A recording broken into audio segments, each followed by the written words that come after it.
Today I had the privilege of speaking with Barbara Lamprecht. She's a architectural scholar and historian. She's written 3 books on modernist architect Richard Neutra. She earned her master's degree from Cal Poly Pomona and did her doctorate at the University of Liverpool. She's given countless lectures and been a part of several films about famous mid-century modern architect Richard Neutra, which is what our conversation is about today. I hope you guys enjoy.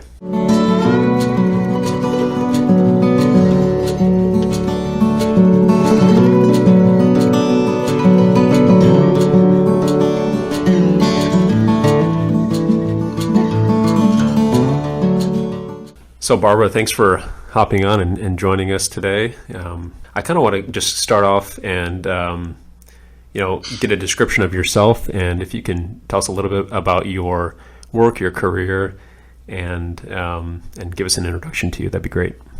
Well, thanks, Mitchell and Oliver Rost. I'm looking forward to talking to you and your clients, I guess. I combine architectural history and project rehabilitation primarily for Neutra buildings, Neutra properties. I originally began my career as a journalist and a reporter covering primarily design, community development, and loved architecture. So I went back to school, got a master's, and practiced architecture for a while, primarily affordable housing. And then I found that I didn't like being in front of a CAD machine all the time. I liked job sites, and I wanted to combine architecture with writing. And so that was, it was obvious that architectural history and evaluations would be a better way to go. And then in the late 90s, Taschen, the great German publisher, approached me really out of the blue, and apparently on the recommendation of Julia Schulman, the architectural photographer. And so Benedict Taschen asked me to write what was going to be a basic art series, a little book on Richard Neutra. And at a birthday party for Julia Schulman at John Lautner's famous Chemisphere, the Flying Saucer House in Los Angeles, Benedict passed me and he said, "Oh, by the way, we decided to make it a complete works," which threw me into terror because I'm an independent scholar, and I would think that you'd have an army of graduate students to help you. But basically that turned into 24/7 for the next 2.5 years of research. I mean, I spent countless hours at UCLA Special Archives in the basement and became kind of a mole there.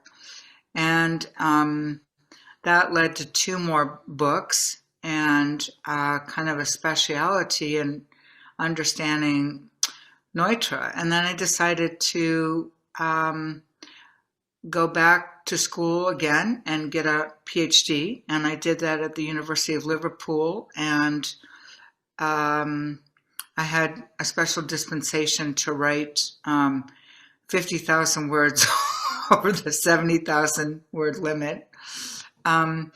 So my life, sometimes I'm on job sites and sometimes I'm in archives and sometimes I'm writing and reading, and sometimes I'm thinking about finishes or structural connections. So it varies a lot, but that's kind of how I got here. Interesting. And you made several appearances on documentaries too, I believe, if I'm not mistaken, Visual Acoustics, I believe. I think I was on Visual Acoustics by dear Eric Bricker for about 11 seconds. But I played much more of a prominent role in the recent documentary by P.J. Lutovsky called Neutra Survival Through Design, and that's a major documentary about his work. And that's not come out yet, if I'm not mistaken, correct? I think PJ is still looking for a distributor. I mean, it's premiered in several places and at several festivals. I think that people can make private arrangements or arrangements with him to film it, but I don't think it's. I mean, it's definitely worthy of PBS and anything like that. Um, there are many extraordinary voices on that documentary, certainly not mine alone, and extraordinary houses, and it's Europe and America. Yeah, I made several attempts to try to watch it, but they've all been unsuccessful. So I'd love to try to figure out a Oh, way to make it well, happen. let's see if we can't get you and PJ together somehow. Yeah, that sounds great. That sounds great. Okay. Well, good. That's helpful, Barbara. So, can you go into kind of a general introduction of Neutra? I know your work obviously has gone into some. It's gone in quite depth on his life and work and career. But if you could kind of just give a general introduction, that'd be great. So he was born in Vienna in 1892 to a fairly well-off Jewish family in the Jewish quarter in Vienna. And he was immediately both an artist and an engineer as a youth. He went to the Technical University in Vienna at the heart of Vienna, and in about 1912 was introduced to Rudolf Schindler and Adolf Loos almost at the same time. Rudolf Schindler was 5 years older than Neutra, and was also attending the Hochschule, the Technical University. And but Schindler went a slightly different way. He attended Otto Wagner's last master class at the Fine Arts Academy. So he had a different kind of training slightly than Neutra. But Rudolf Schindler, who's another important Southern California modernist, and Neutra were both introduced through Otto Wagner to Frank Lloyd Wright's very famous Wachsmuth portfolios that had been published in Germany in 1910. And both of them became quite close friends because they both, being geniuses, recognized the import of what Frank Lloyd Wright was doing.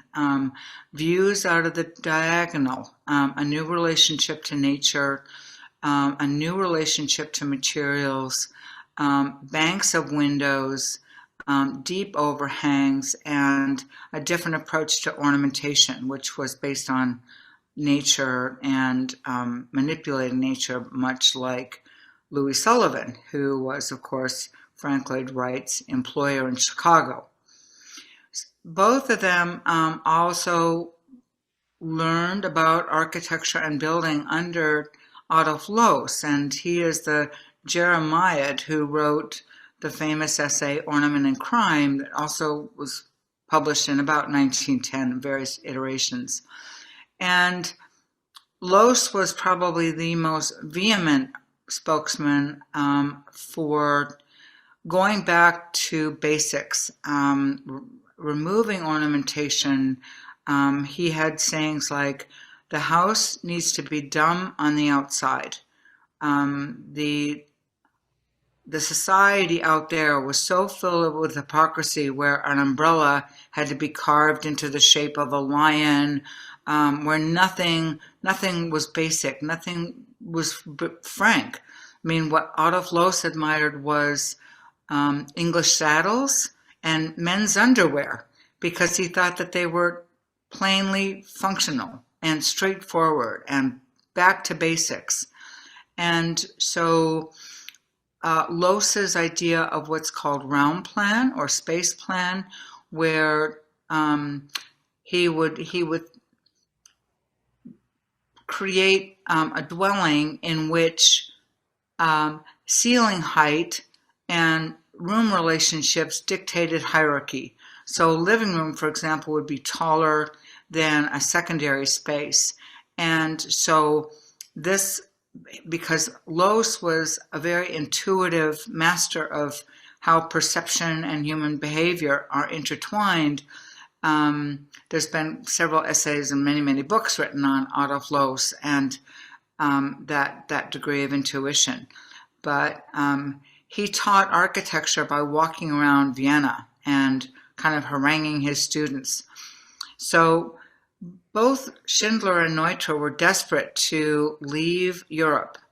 Schindler left in 1914, about a week or so before the Archduke Franz Ferdinand was assassinated, and later on called anybody who stayed in Europe, any architect who stayed in Europe, a slave to order. Because after World War I, a lot of people, a lot of the architectural community, I think, craved a new sense of order because all order had been exploded. And Europe was incredibly poor. It was the old place, and Neutra deeply wanted to escape from that. And so he emigrated to New York, and in 1923, his only goal was to get to Chicago. And he went to Chicago, and he worked first for a skyscraper firm called Holabird and Roche. He was draftsman number 218, designing toilets, and as we all do at some point, or toilet surrounds. And then he met Frank Lloyd Wright at Louis Sullivan's funeral, and that was in April 1924. And Neutra always seemed to be at the right place at the right time in history, and that was another fortuitous move that he made. He went to Taliesin in Spring Green, Wisconsin, Wright's East Coast studio and his only studio at the time, and worked for Wright between late November and February November 1924, and he left in February 1925 with his bride Dione. And although he admired so much about Wright, he was appalled because Wright seemed to be Wright was working with masonry and concrete and these textile block ideas. And Neutra thought that the technologies of the future and of the present, of the 20th century, are steel and glass. They're not what we built the pyramids with. This is ridiculous. Neither did he agree with Wright's what he considered overwrought ornamentation. So the two masters, or one established, one emerging, parted ways, like so many other people parted ways with Wright. If they were quite talented, they became competitors rather than proteges. So Neutra came out and landed. He and Dione and a baby arrived on Rudolf Schindler's, brand new radical poured-in-place concrete or tilt-up concrete house in Los Angeles on Kings Road in early 1925. Schindler's work is all, I think, underrated often. He's still not as well known as Neutra, perhaps, but the Neutra stayed with the Schindlers on different parts of this pinwheel configured house for the next 5 years. And Neutra and Schindler did design some projects together, including the 1929 Jardinette Apartments, which are in Los Angeles, which is workforce housing that has been in existence since 1929 and at long last is being restored and rehabilitated again to be, actually the hope is for it to be 43 units of affordable housing. Wow. 44 rather, units of affordable housing, which will be spectacular. So that's basically how Neutra started and how he came to the States. California called him. Los pushed him, Wright called him. Got it. And then in California, the works level, the Level Health House, Kaufman Desert House, Tremaine, all that kind of stuff followed. Right. That was built in 1929, and that precipitated thousands of people who trooped through the house. The house was built for Philip and Leah Lovell, and Philip was um, who started life out back in New Jersey as Morris Saperstein. Um, he did the Hollywood thing and completely changed his identity, wanted an Aryan name and an Aryan identity, and became a nutritionist, but was never trained as a nutritionist, but became renowned for his column called Care and Feeding of the Body. And his ideas about nude sunbathing, raw foods, organic living, that propelled a lot of the design moves in the Level Health House. And by contrast to other modernist icons, Villa Savoye by Le Corbusier or the Bauhaus by Gropius, the Level Health House shot off into a canyon like a bird. And so it became much more radical than other exemplars of modernism that were exhibited in the world famous seminal 1932 Museum of Modern Art show. So the Level Health House, because it was all steel framing, it was all based on the commercial techniques that Neutra had learned back in Chicago when he dove into every foundation, knew every bolt hole, could recite the speed of an Otis elevator ad nauseum. And he became the GC, the general contractor for the Level Health House, because nobody else would do it. Well, good. I think that's a nice introduction to his work and kind of the career path. I want to dive into next, and this is a topic that you had brought up in our conversations before, but Neutra's definition of luxury. So changing gears to that, can we kind of talk about what you feel would be Neutra's definition of luxury? And I think it's safe to say that it is quite different than what many people currently would perceive luxury as today. Yeah. Thanks for raising that, Mitchell. I'll introduce it by talking about the Sheets Goldstein house, which is not designed by Neutra, but is designed by John Lautner, protege of Frank Lloyd Wright, a wonderful architect. And if you visit the master bedroom at the Sheets Goldstein house, you'll see that the lavatory, where the sink is entirely made of glass, and you can see water. It is the most extraordinary sink and faucet I have ever seen in my life. And for Neutra, however, luxury could be defined through communal garden materials, like tempered masonite, like formica, like other very commonly obtained materials. For him, luxury was, are there sensible and gracious and effective ways of creating an axis that would look out to nature? Have you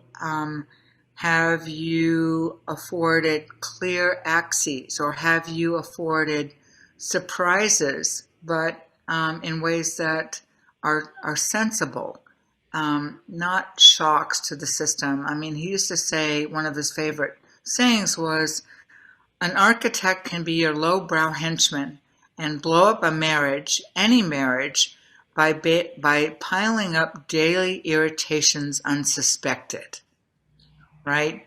So in psychology, we talk about affordances, and like any architect would know right away, I mean, affordances are just how many opportunities do you create in a dwelling to afford your life, to make your life richer than you anticipated, by looking at your needs and by addressing you as a primal, generic, universal human being, and then also those eccentricities, those idiosyncratic things, those personal histories that create you as an individual apart from that generic, critically important, basic human being.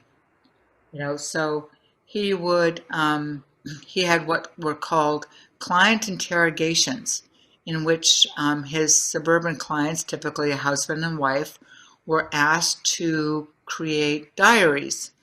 Give me a diary of your day. And there would be all these questions he would ask. And that was based in part based on his experience with a brother and a granduncle who was a physician. His brother introduced, the Neutra family and the Sigmund Freud family in Vienna were close friends. Ernst Freud, Sigmund's son, and Neutra were very close friends. So Neutra had a background in treating architecture as applied medicine. And being a good doctor, one would interview the patient, right? So that became the client interrogation. And then once he got that information back from the client, he would take out a thick oil red pencil and start marking up and underlying or commenting on those letters that he received.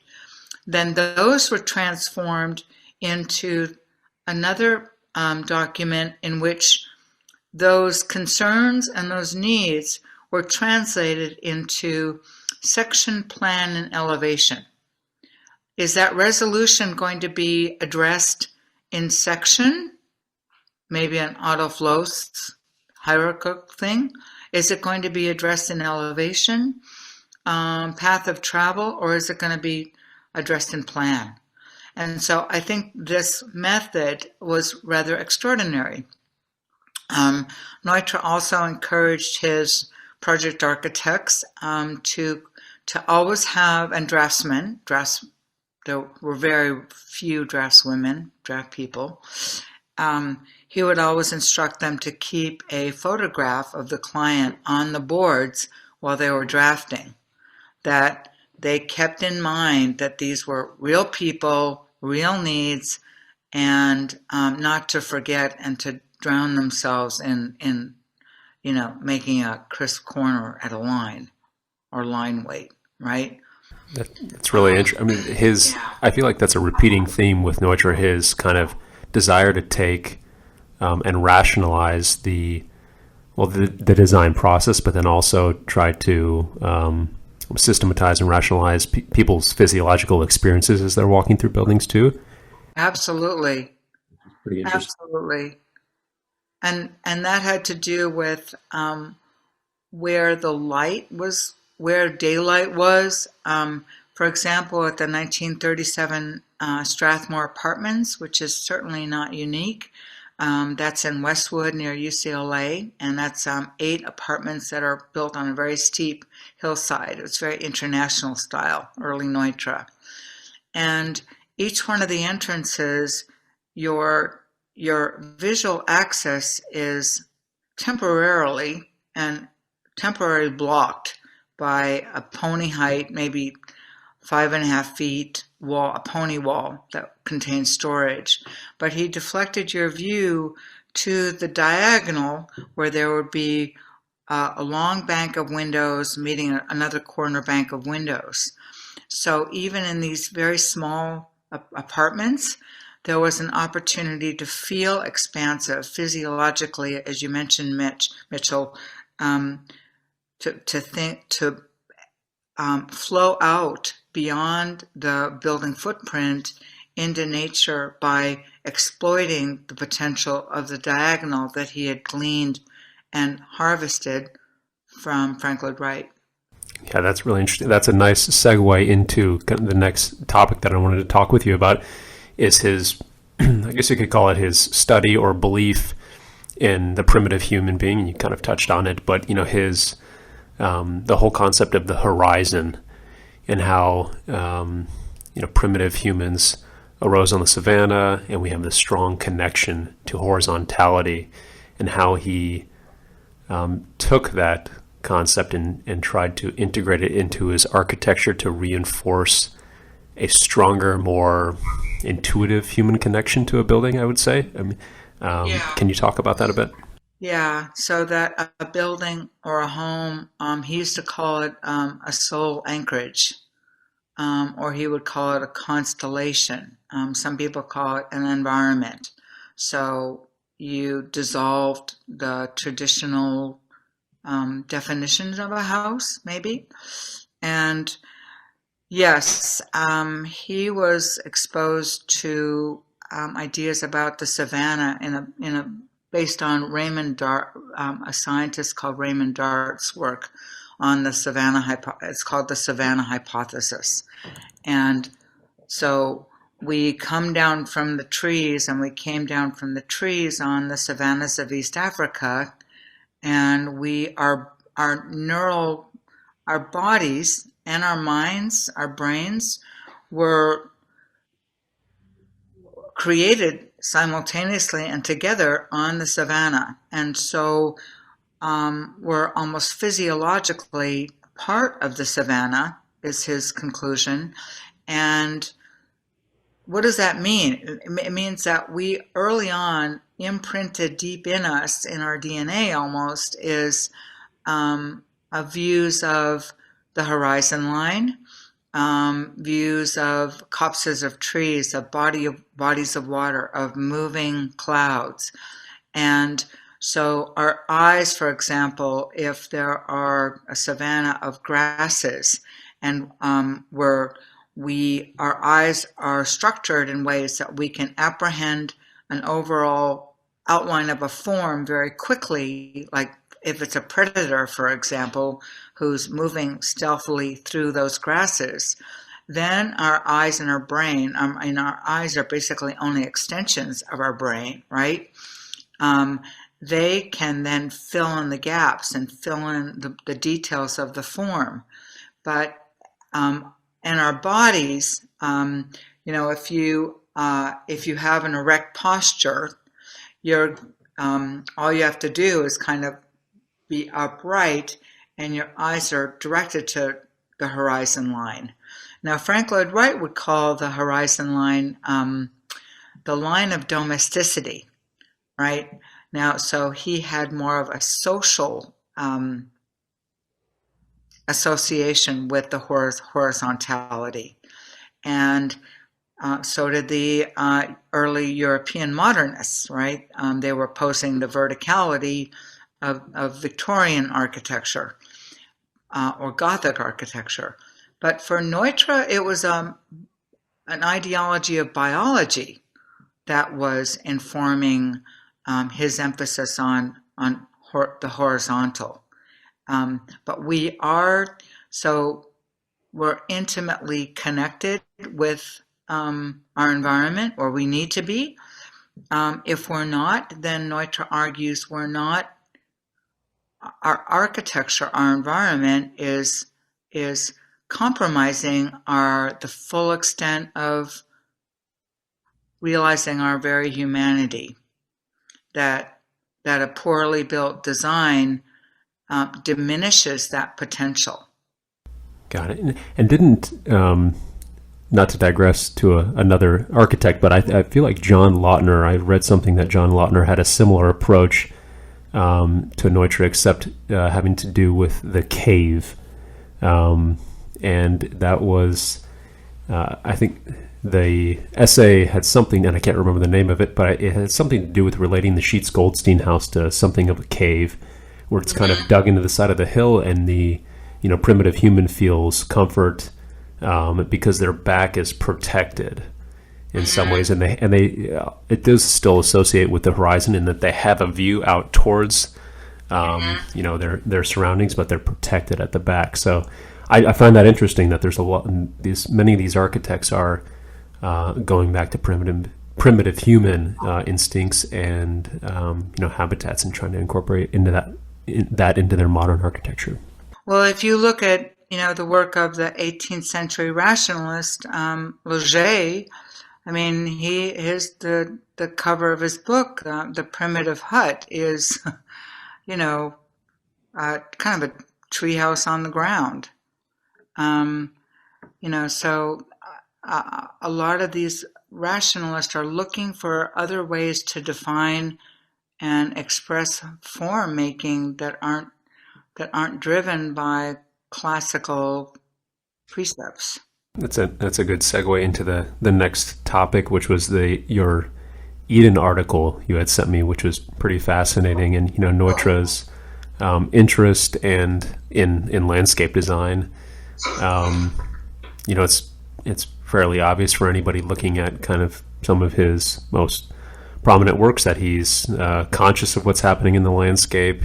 He's obviously designing the landscape, and he is extremely conscious about the connection between the building and the landscape. So can you kind of just touch on how Neutra, I think his history on how he got introduced into landscape and working in the nursery when he was younger. That's pretty interesting. So if you could speak about that, that'd be great. Well, there were two primary influences who inspired Neutra.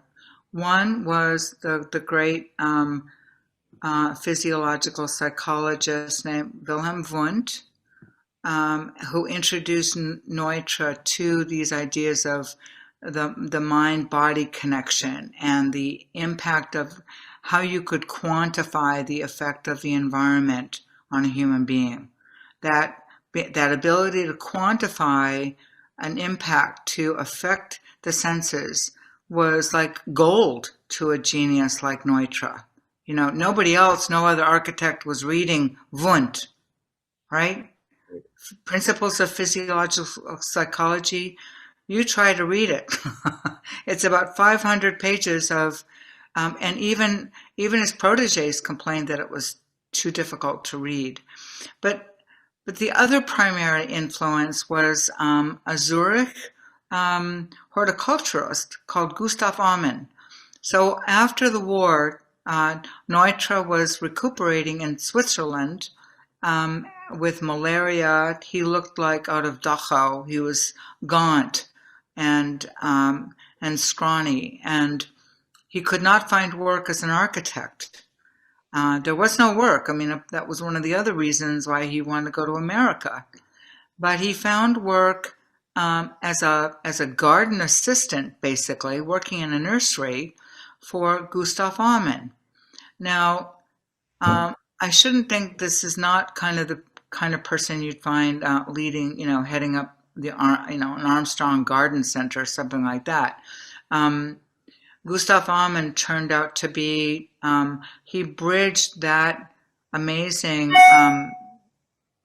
gap between garden design for the aristocracy and the profession of landscape architecture of the very late 19th century. He was not only a horticulturist, he was connected to a lot of leading landscape architecture movements in Germany, in Austria, in England, as well as in Switzerland. Gustav Amann is now considered, one of Switzerland's greatest figures in the history of landscape architecture. But Neutra started out by making plywood models of topography and putting hundreds of plantings in boxes for planting, and learning about other people who had very progressive ideas about the integration of landscape architecture into architecture through the garden apartments of Ebenezer Howard, through looking at the Frankfurt dwellings by Ernst May. So it was fertile, and it was literally fertile with ideas and imagination. And what was clear was that post-World War I, there had to be great design that was for every man with a capital E, right? And that had to do, again, with what is luxury. Luxury should not be just for people who can afford it, but It should be by the work for workforce for everyone. And so that included open spaces, access to nature. And so Gustav Almond, in his books, like Blue Garden, which came out in the 50s, they talk about the need for um, uh, the extension of a wall that continues to delineate space beyond the house, right? That you continue that access and that there becomes a melding between house and the environment. There is no break per se. There's a gradation in spaces. There's interstitial spaces, and uh, other early modernists and landscape architecture. Someone else who was quite influential was Liebrecht Mege, and he would argue that you had to have what they called, I can't remember the other part of the German, but Traumful, I think something like Trampelgarten, but it means when you create a pathway, watch how people behave, and then create your pathway based on where they're going. Don't set forth a walkway and then say, well, you have to walk that way because I'm the architect and I set that down and it made sense to me and it needed to harmonize with my overall design concept. He'd say, no, see where the paths are. See where the grass has been trodden. And so Neutra grew up understanding plants and horticulture, so his great first project was not a work of architecture. It was a forest cemetery 30 kilometers southwest of Berlin in the very proud feudal city of Luckenwalde. And that was a very progressive cemetery because the Catholics and the Lutherans were used to having their own cemeteries, right? The religions could make, or churches could make quite a bit of money by selling plots, but you had to be a Catholic or a Lutheran to get in. Well, Neutra and others, the city decided that they would have a secular cemetery. Well, this raised all kinds of protests, actually. So it's very interesting that a humble, a very serene environment like a forest cemetery could precipitate so much opposition, but it did. And so what you find in this forest cemetery is when you enter it, there's a very long axis for the carriages drawing the coffins, but then there's these diagonal offshoots into clearings that are sudden moments of light and dappled light on clearings, and then there's the darkness of the forest. So you have diagonal views, but you also are stabilized and anchored by this long axis. And the headstones are scattered throughout the cemetery in the most idyllic and gentle manner imaginable. It's truly worth a visit. Perfect. We're jumping around a little bit, but I want to touch on the topic of Neutra and Schulman. It's often been said that Schulman's photograph of, for example, the Kaufmann House can be equally, attributed to the kind of success and notoriety of Neutra as to the actual architecture. And I just kind of want to hear your perspective on that. Schulman happened to be on a Neutra job site, the recently finished Kun 1, Kun 1 in Hollywood in March of 1936. And Schulman had no idea what to do with his life. He'd bounced around, dropped in and out of college, really didn't have a clue what he wanted to do. But he had this Brownie camera in his chest pocket, and he took some pictures. And somehow those pictures, I think he was with a friend was a sister associated with Neutra in his office, but somehow the pictures got to Neutra, and Neutra liked them, and so he asked him to do some more photographs for him of buildings, and so that's how the career started. And in fact, Julius Shulman almost he asked me, he wanted to see a draft of my book because he had been the person who recommended me to write the big complete works. And he said, well, this doesn't have, I don't like this. This doesn't have enough personal material in it. This is supposed to be titled How a World Famous Architect and a World Famous Photographer Got Together and Changed the World. And I said, well, Julius, we already have a biography written by the great Thomas Hines on Neutra. We don't really need a biography. And you just had your own autobiography just published. My idea was always this argument between Schindler and Neutra around dinner tables. Are you a Schindler person or are you a Neutra person? And I thought, from 30,000 feet up, what difference does it make? And what are their ideas? I mean, what does it mean to be a Schindler person or a Neutra person? So Julius finally calmed down a little bit, but I remember on some book tours, he would always have a black Sharpie fine point. And at the time, I was using some other fine point or whatever, and he leaned over to me and he said, you should be using this kind of pen. And I would say kind of, in a kind of liberal, bright, glib kind of way, well, everybody's got their own feelings about what they like to use. And no, you should be using this pen. There's no discussion. And sure enough, after he died, his daughter sent me a 6-pack of fine point pens, one of which had been open, and I refused to treat it like it was hallowed ground. I promptly used them all. But that's not your topic. Your topic is... That's a good story, though. I appreciate it. The impact of how they meshed or did not together. If you look at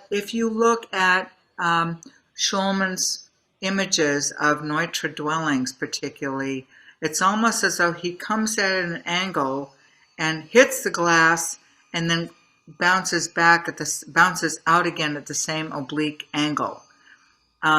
There's a hardness to Schulman's images often, in my opinion, and they shoot. They hit the building and then they shoot out again to the horizon or to the landscape beyond. So there's always a vista approach. They're beautiful photographs, for sure. He and Neutra would argue about what kinds of human touches should be. Neutra is a very typical architect. He wanted to banish, unless they were very much posed, humans from the environment. And Julius wanted a much more informal approach with showing people.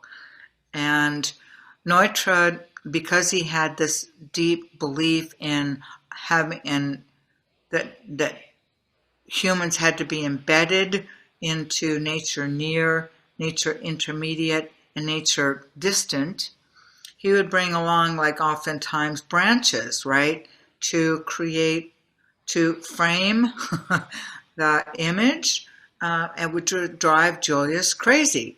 But if you look at other photographers like Marvin Rand, for example, or Ezra Stoller, or contemporaneously the work of Luckhouse Studios, a very popular photography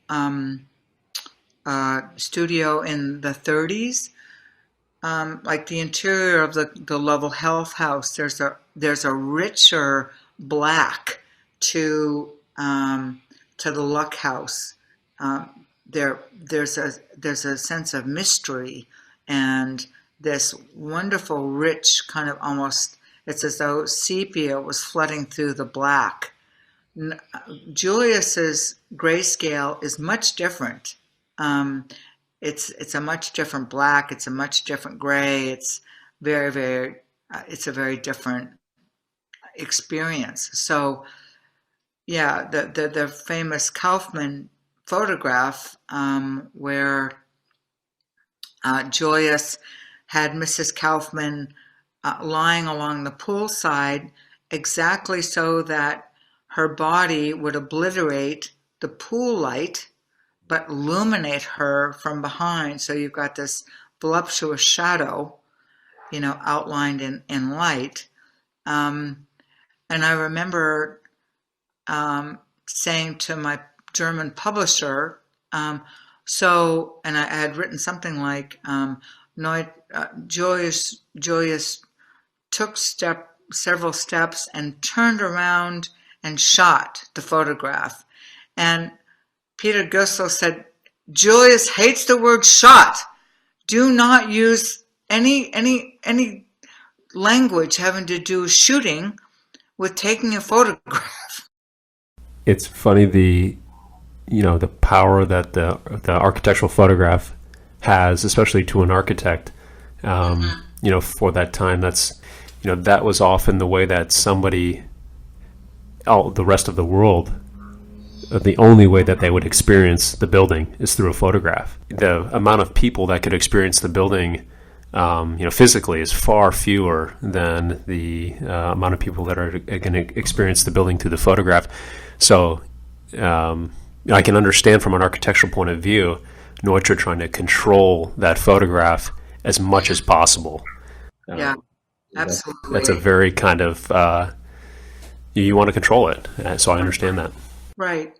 Well, I think we as architects understand that an inch matters, that the time of day, like that quote of Neutra's before. I mean, if you take something as humble as a 48-inch distance between countertops in a kitchen, well, if you start to shrink that, then you're constantly saying to somebody, excuse me, don't mean to, excuse me. And so you're setting up one of the very daily irritations that Neutra is describing. If you don't make things seamlessly functional and ergonomically available,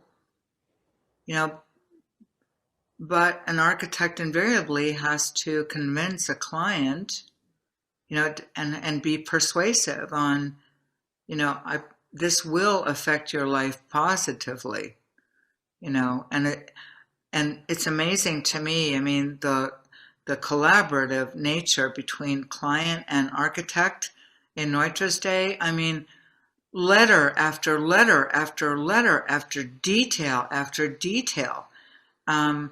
Just because Neutra was a great architect, it didn't mean that they weren't wrestling and negotiating and navigating all the time.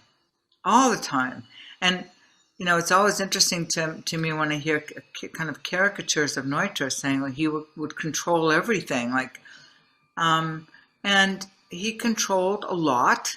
I mean, why would somebody go to somebody like Neutra if they didn't want a particular kind of way of living, right? Right. It wasn't so much looking a certain way, it was a way of living that Neutra promised. Can we transition into, this is a subject that I'm particularly interested in, and we touched on it briefly at the beginning, but Neutra's time at Taliesin. I'm kind of fascinated at those 5-6 months, whatever it is that he spent in the studio, him and Dione, with Wright. I know that at the particular time it was a rough time in Wright's career, and he had very little work. But can you kind of shed some light on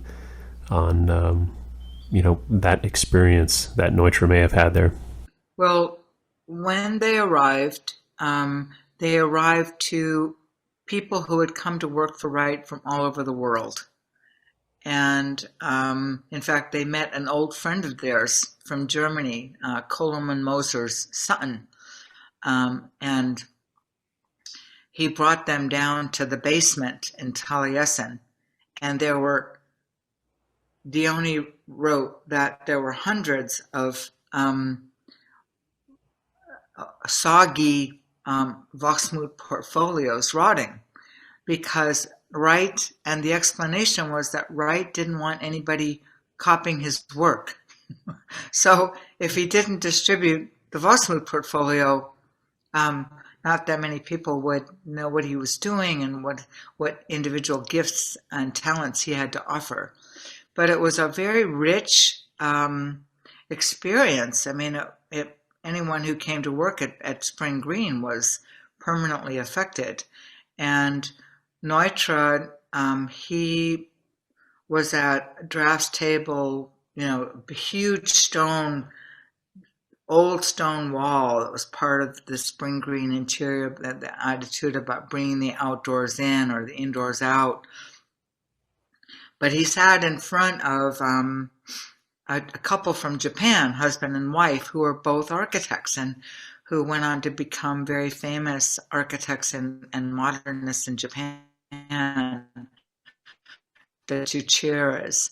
And there are many photographs of this wonderful band of people on these musical evenings at the main fireplace at Taliesin, of all these different people from all these different walks of life, enjoying what was absolutely mandatory, these musical evenings. And of course, Dione had her cello, but Neutra found himself detailing the very slender rebar for these textile blocks at Sugarloaf Mountain, which some people believe is one of the predecessors to the Guggenheim.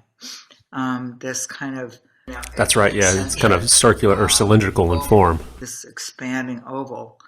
And here again, I mean, this is where Neutra and Frank Lloyd Wright parted ways. I mean, this whole idea of these making sure that the rebar was, this very spindly rebar at the time, right? This is really, as Albert Kahn and his brother were reinvestigating reinforced concrete, the rebar and these textile blocks, and Neutra he really felt that this was not the direction that he wanted to go in.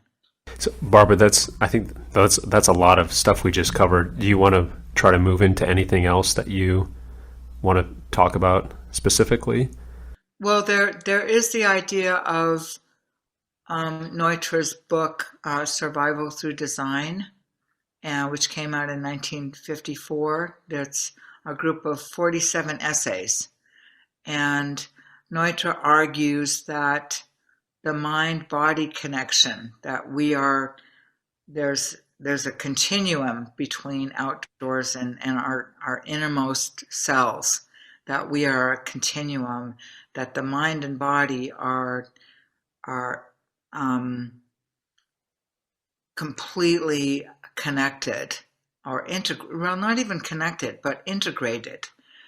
And that architects we have to pay more attention to all the senses, tactility, olfactory, oral, that these are, like he compares in Survival, the difference between touching real marble and touching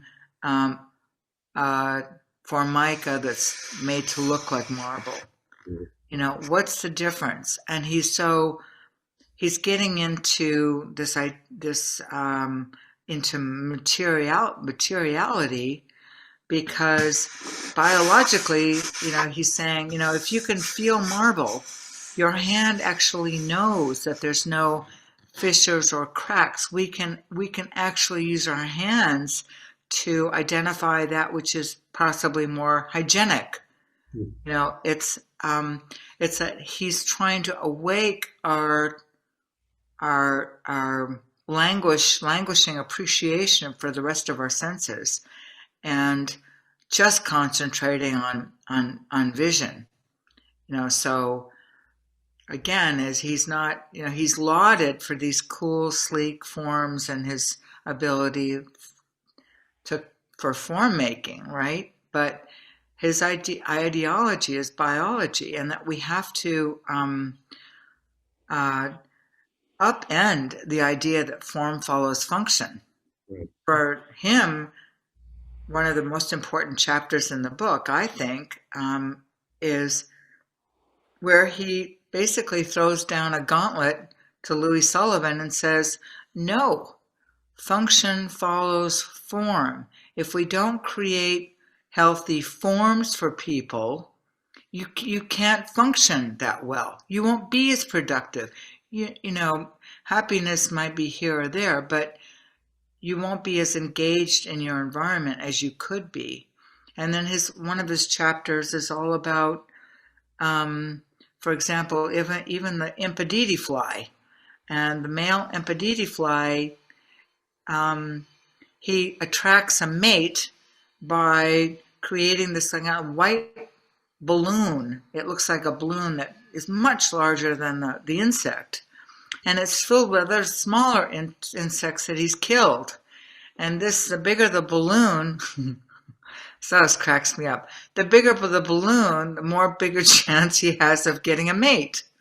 And about, I guess, 700 species of Impediti fly figured out that, hey, all you need to attract the mate is that balloon. Like, why bother to go out to all the work of killing the little insects, So they just have an empty offering. But Neutra's point is, without these kinds of forms, life can't continue. And then he has another chapter on identifying beauty. I mean, beauty can be identified because in our brains, in our hard wiring, our genetic ancestry teaches us that life, there's something about a flower that's in bloom that is beautiful to us because it spells survival. It spells life. It spells nourishment and growth and a good environment.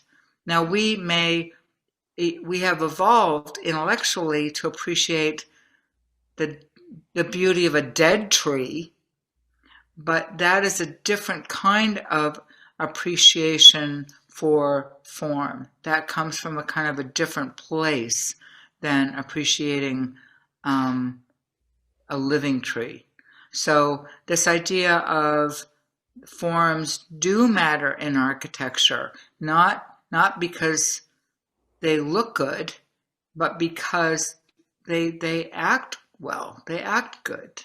One of the points that I think you brought up you did a symposium, I think it was in 2017, about Neutra, and you talked about the physiological experience of a human walking through a space and how Neutra tried to take a person and make them present in that kind of current, make them present within the architecture. And I thought that was not only interesting for, an architectural design strategy, but also really pertinent to a kind of cultural fad that's happening right now with meditation and presence and things like that. Those are pretty, hot topics. And, here he is doing it back in the 30s and 40s, which is, it's interesting. Well, if one of the things that I wrote about in my dissertation was this idea of experience versus form. And if you look at, there's a wonderful essay by the inaugural lecture, actually, to Leipzig University. It was a very famous art historian and critic called August Schmarzow, Schmarzow, Schmarzow. And the essay is devoted, it's saying, how is architecture different than fine art? And because in the late 19th century, all the Victorians, as Morden Crook has written about in this one of his wonderful book, The Dilemma of Style, everybody's running around gnashing their teeth because they have these steel skeletons now, and they don't know how to put, what should they put? Should they put classical detail? Should they put Gothic? What should they do? And they're blowing their heads off, right? With what should we do? And Schmarzow, who is not an architect, he comes from a very different tradition of art history. He says the point of architecture is the body moving in space. Experiencing architecture is the creators of architecture is space. So how do we experience space, and especially how do we experience the body moving in space? And that involves time. So Neutra starts to think about Einstein, right? And this idea of space-time and things being relative and maybe not absolute. And don't ask me really right now, like how that all fits together. But he's throughout his work, he's talking about experience. And it's always ironic to me because everybody looks at Neutra and they think how cool, right. And he's such a collectible, right? Everybody wants to collect, except they're quite expensive these days, But again, if we return back to tempered masonite from Home Depot and rotary cut plywood, not even vertically grained Doug fir, not even heartwood redwood, humble materials that perform in ways that make you more fully human. Yeah, it seems like his approach was much more to design is much more similar to a director or a movie producer, where he's kind of thinking of himself, within the timeline of a movie frame, and these individual moments of experience, as opposed to an exterior, just kind of a pure formal approach. Obviously, that's not what he was thinking, but that metaphor is kind of interesting. Well, today there's been an explosion of research into what we now call embodiment or embodied cognition, because it's always our body moving in space. And these ideas have really taken a hold of, for example, ANFA, the Academy of Neuroscience for Architecture, which is based in San Diego, which you might want to think about investigating more. But there's a score of books now on, there's a wonderful book called Wayfinding. How do we create landmarks? How do we tap into memory? What creates memory? And of course, memory and wayfinding are fundamentally connected, right? The author was interested in how Eskimos find their way over, wasteland that would make no sense to a Westerner. And because there's all these little tiny, a rock or how lichen is facing on one side, or, that the role of a landmark to change space into place. Neutra talks a lot about the genius loci of a place, and the spirit of place, the spirit of a site. And now he's not talking literally about worshiping gods, but I think there's part of him that's not too far off from that.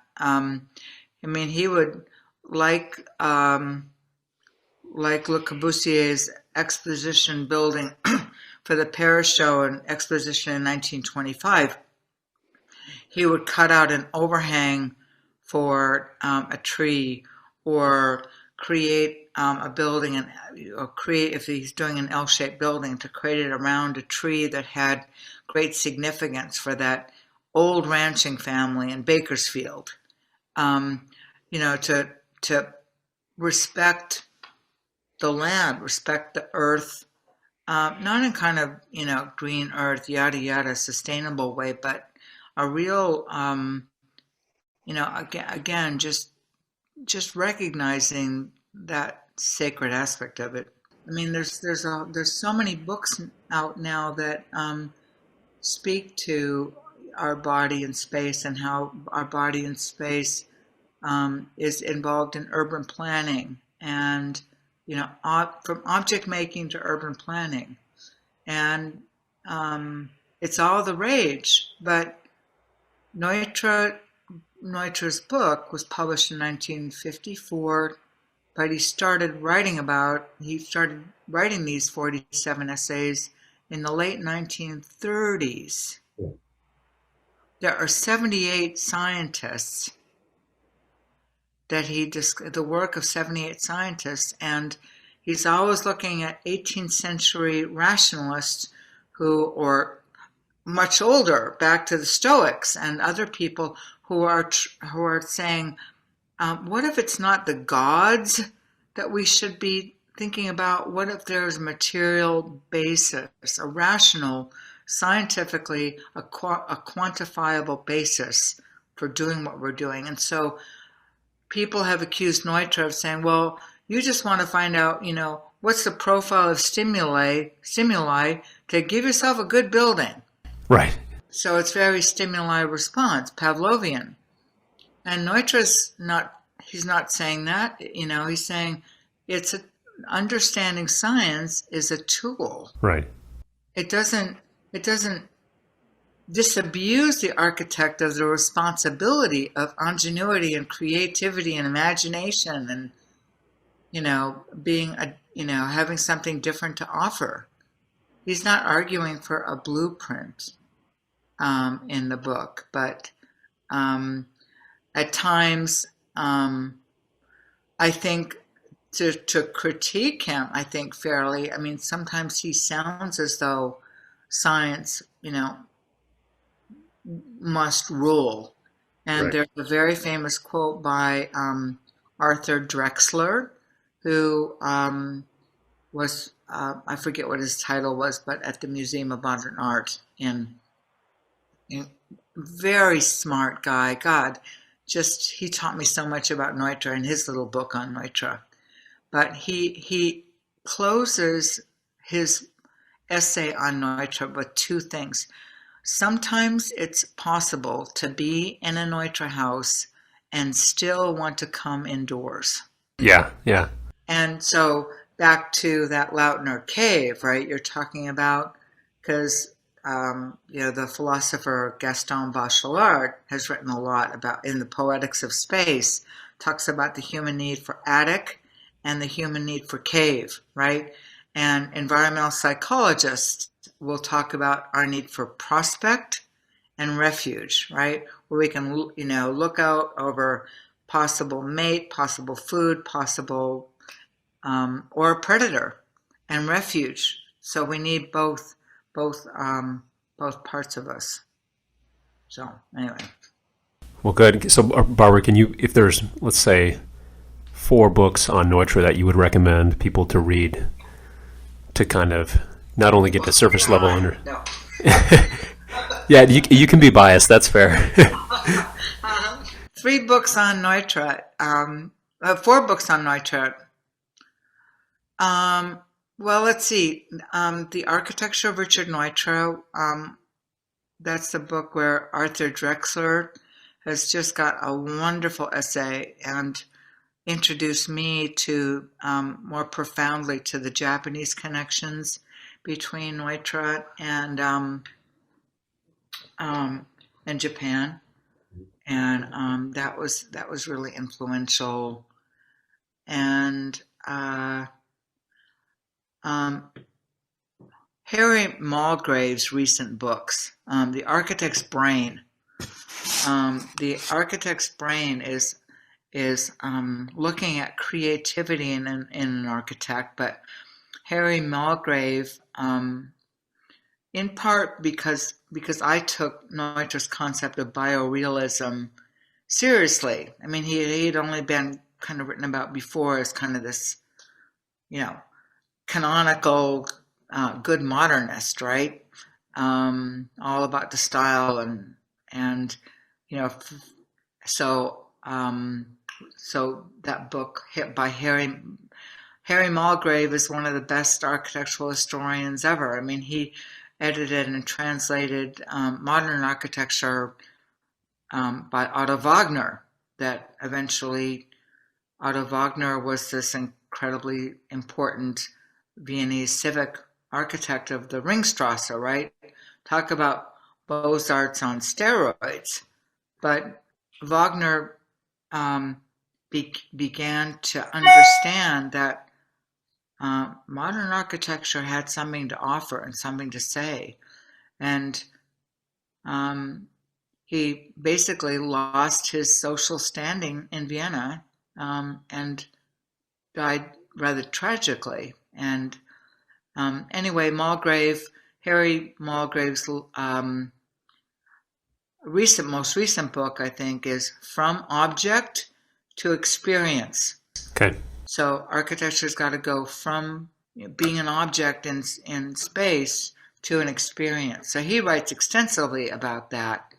And that would be another good book to read. I mean, if you've got $10, I think my little book on Neutra, it was published in 2004, is a good one because that was intended to introduce people to Richard Neutra, and I think that's pretty good. No, I have read the small book on Neutra, and it has a great introduction. It goes through all the projects in kind of chronological order, so it's nice to see. There's only 22 projects, Mitchell, in that little book. Yeah, well, the most prominent ones, I'd say. And I think there's another. Oh my goodness, yeah, that's it. But Toshin's done so many different versions of that. Would you recommend anything from Thomas Hines? I know he's another UCLA professor. Of course, forgive me.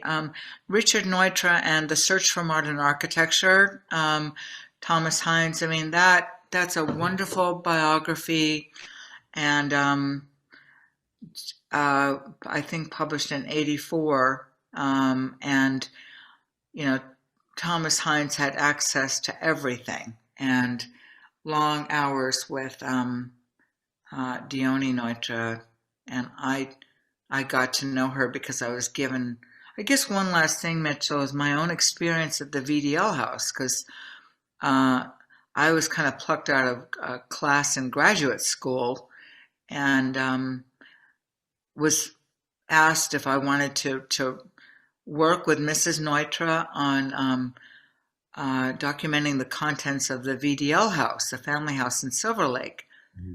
And I said, sure. I really didn't know really too much about modernism, but my immediate assumptions were that it was dictatorial, authoritarian, that it made me throw away all my stuff, and it was cold and hard. So that's what I came in with, and I had a word processor that I borrowed from Caltech, and I lugged this thing all over the house, depending on what I was doing.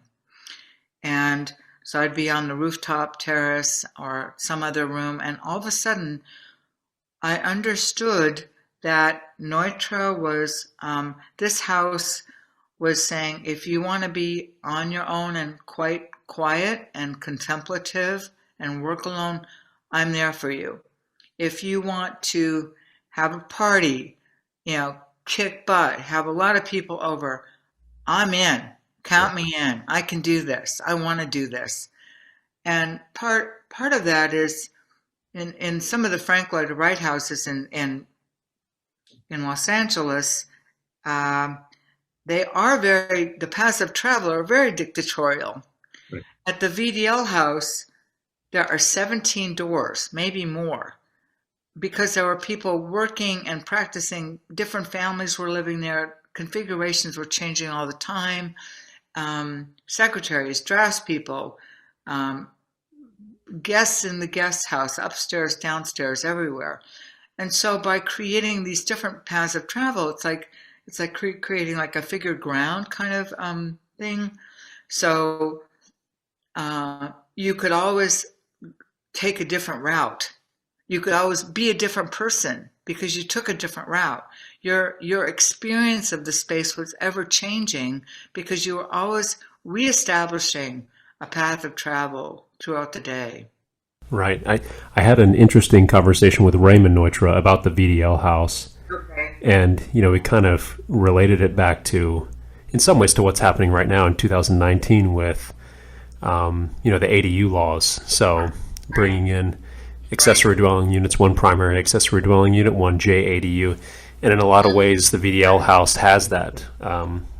So it shows how a single family home can be serve multiple uses, how you can house multiple families. It can be a live workspace, it can be flexible, and kind of the level of thought that Neutra had to put into that floor plan in order to facilitate all of those occurrences during the day without necessarily forcing the two families and the workers to interact every day, which is a super interesting conversation. So I related it back to how we've had many clients try to do the single family home and then capitalize on the ADU laws as well. And it's making not only the architectural design more interesting, but it's also solving a larger societal and cultural issue that we have in California, right, with the housing crisis. So I think it's kind of killing two birds with one stone in some sense. I'm just thinking if you can look at the plan for the 1951 reunion house, which was Dion Neutra's house. Neutra put the master bedroom at one end, and he put the children's bedroom and the guest bedrooms at the other end of the house. It's a modestly sized house, and then he created a bathroom in which, if you study the plan, 4 people can be using this relatively small bathroom simultaneously, and nobody's getting in each other's way. And I think it's rather a miracle. And in another barbell house, if you will, the client, the mother, said, "I don't want to be that far away from my children." Other end of the house, and he says, "We will install an intercom, and you will thank me in the end." Yeah. And we did. That's funny. This was Dion's house? Well, this is actually the Corwin house in Weston, Connecticut. That Dion had designed. Well, no, I'm sorry. This anecdote I just shared with you, that is the client, the woman at Betty Corwin from the Corwin house in Weston, Connecticut. But it's also, I think it was basically established in that plan called the reunion house, because it was supposed to be, the reunion house title comes from grandparents wanting their grandchildren to come, but not being overwhelmed by them. Right, yeah. No, I really appreciate you coming on and having the conversation. And I think there's, you kind of divulged a wealth of information for not only me, but for our clients and people in our office, and hopefully everybody else watching. So I really appreciate it. Oh, my pleasure, Mitchell. I think this is the very first time any architecture firm has approached me. And if that's the kind of firm you are, your clients must be very fortunate. Good. I appreciate it. Thank you. So thanks for listening to the discussion today. If you'd like to learn more, or if you'd like to contact us, please reach out to us at rostarchitects.com.